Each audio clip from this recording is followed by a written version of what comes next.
Hey les amis, dans cette vidéo, on va parler de quoi faire lorsqu'on ne voit pas les résultats attendus.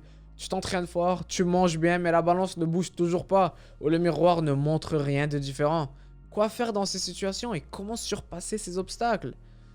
Numéro 1, tout d'abord, ayez des objectifs réalistes. Ne vous attendez pas à ressembler à Arnold dans 3 mois ou à perdre 50 livres de graisse à chaque mois. C'est très important que vos objectifs soient réalistes, sinon vous allez rapidement vous décourager. Même si en réalité vous faites d'énormes progrès. Avoir des objectifs non réalistes vous mènera à l'échec car vous serez tout le temps découragé sans réellement voir votre progrès. Ça t'a pris 20 ans à mettre tout ce gras, donc ça ne partira pas en 2 semaines, il faut le savoir. Numéro 2, reste fidèle au plan. Si tu manges, tu t'entraînes et tu dors comme tu le dois, tu vas éventuellement atteindre tes résultats. Peu importe si la balance ne bouge pas pour un moment où tu sens que tu ne progresses pas, continue à faire ce que tu fais et ne commence pas à changer des trucs directement. La plupart des gens abandonnent lorsqu'ils arrêtent de voir des résultats et commencent à essayer de nouvelles choses et des nouvelles diètes. Ton corps va stagner à un certain moment et ça te prendra plus de temps pour voir des résultats au fur et à mesure que tu progresses. Mais tu dois persévérer et forcer ton corps à continuer de changer. Oui, on peut toujours ajuster des choses pour choquer le corps, mais parfois, il faut juste rester consistant et le corps fera le reste. Il y a un temps pour changer les choses, mais il y a aussi un temps où il suffit simplement de persévérer et de s'accrocher. Et le corps fera tout le reste.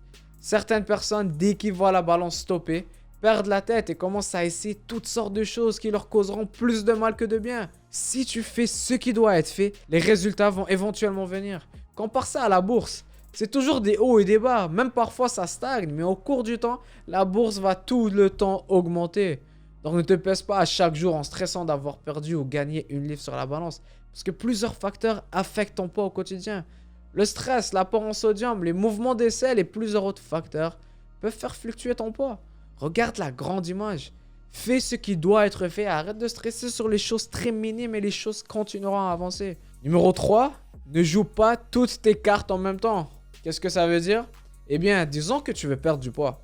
Certaines personnes vont réduire énormément leurs calories, faire un jeûne intermittent, 1 heure de cardio par jour, 1 heure d'entraînement par jour, prendre un brûleur de graisse, couper les glucides et aller à fond, all in, dès la première semaine. Tu vas atteindre un plateau à un moment donné et ensuite tu n'auras aucune carte à jouer. Ton corps s'est adapté à tout et maintenant ton heure de cardio doit devenir 1 h 30. Ton déficit de 500 passe à 800 et tes 100 grammes de glucides deviennent 50 grammes. Et ça devient de plus en plus dur pour toi, inutilement. Commence graduellement et utilise une chose à la fois lors du besoin pour que ton corps reste en constante progression. Commence avec 30 minutes de cardio par exemple, un petit déficit calorique d'environ 300 et 45 minutes d'entraînement. Un mois plus tard, tu atteins un plateau, tu peux ajouter 15 minutes de cardio et enlever un autre 200 calories.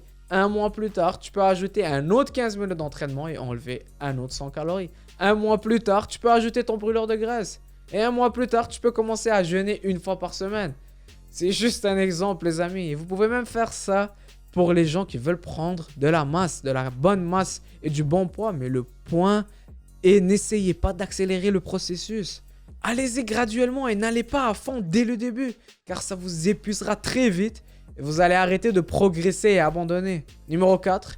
Regardez les anciennes photos de progression de vous. Les photos que vous avez prises au début ou le mois passé. On ne voit pas notre corps changer, on ne peut pas voir la différence à chaque jour. Voir des anciennes photos de progression et reconnaître le progrès que vous avez fait vous motivera à persévérer et vous aidera à vous accrocher et garder les yeux vers l'avant. C'est pour ça que prendre des photos et se peser 1 fois chaque semaine est extrêmement important car vous aurez quelque chose à quoi vous comparer. 5. Dans certains cas, pour les personnes qui ont suivi leur programme de diète et d'entraînement parfaitement pour une longue durée, prendre 1 semaine de repos vous aidera à surpasser ce plateau. On sait à quel point c'est taxant sur le corps de s'entraîner fort et de suivre des diètes pour une longue durée. Et parfois, laisser le corps se reposer et récupérer aidera à reprendre plus en force. Reculer pour mieux avancer. Peut-être votre système nerveux est surchargé, vos articulations vous font mal, vous vous entraînez trop fort et vous suivez une diète trop intense pour trop longtemps. Ce que vous pouvez faire dans ce cas par exemple, de remonter vos calories jusqu'à maintenance ou même un peu plus pour 1 semaine ou 2. Ça va augmenter le taux métabolique de base, votre métabolisme, et donc vous fera brûler plus de calories au quotidien.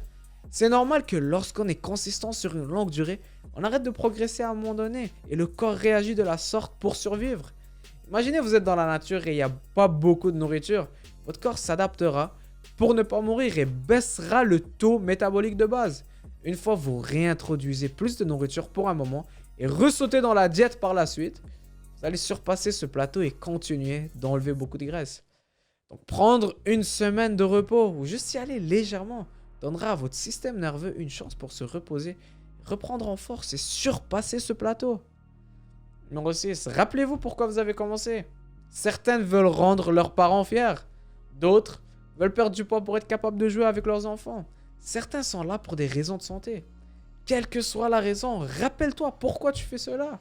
Le succès affecte les gens autour de nous aussi et nos parents, nos amis et nos bien-aimés seront tous contents et fiers de nous lorsqu'on va atteindre nos objectifs. Vous n'êtes pas seul. Vous ne le faites pas seulement pour vous, mais pour tous les gens que vous aimez aussi. Ne soyez pas égoïstes et rendez-les fiers. Donc les amis, restez sur la bonne voie et ne sautez pas de programme en programme lorsque les choses ne vont pas comme vous l'auriez voulu. Les moments difficiles vont venir, mais la connaissance, la persévérance, la foi et la discipline vous aideront à surmonter tout obstacle et plateau. Vous n'êtes pas seul, vous allez y arriver et nous rendre tous fiers. Donc c'est tout pour cette vidéo. On se verra à la prochaine vidéo.